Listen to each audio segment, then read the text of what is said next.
আল্লাহর নবী তো সেই কথাই বলেছেন, আমি যখন মেরাজের রজনীতে জান্নাত জাহান্নাম পরিদর্শন করলাম, জাহান্নামের ভিতরে দেখতে পেলাম অধিকাংশ হলো নারী। কারণটা কি ইয়া রাসূলুল্লাহ? এক বর্ণনায় দুই কারণ, আর এক বর্ণনায় এক কারণ। আল্লাহর নবী বলেন একটা কারণ হলো এই নারীরা বেশি বেশি অভিশাপ দেয়। একটু অপরাধ করেছে সন্তান, সাথে সাথে বলে তোর জানি মরা মুখ দেখি, বলে কি বলে না? আমি জানি তোর মরা মুখ দেখি না দেখি, আমি মরলে তুই আমার চেহারাটাও দেখতে আসবি না, এরকম বিভিন্ন প্রকারের লাআনত বর্ষণ করে।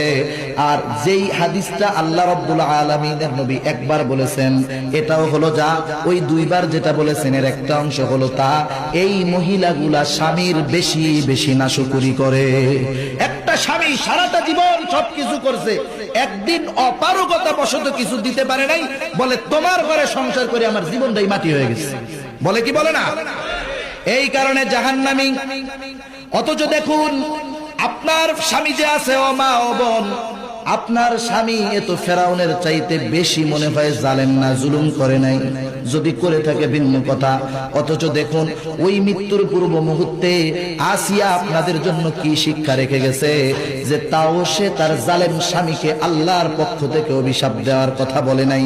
বলে নাই আল্লাহ তুমি ফেরাউনকে ধ্বংস করে দাও, ফেরাউনকে তুমি হত্যা করে দাও, বরং মরণের পূর্ব মুহূর্তে, জান যাওয়ার পূর্ব মুহূর্তে ও আল্লাহর কাছে যেই কথাগুলা বলেছে আল্লাহ রাব্বুল আলামিন পবিত্র কোরআনুল কারীমের ভিতরে সেই কথাগুলা আমাদেরকে জানায়া দিবেন, এত সম্মান দিয়ে দিবেন।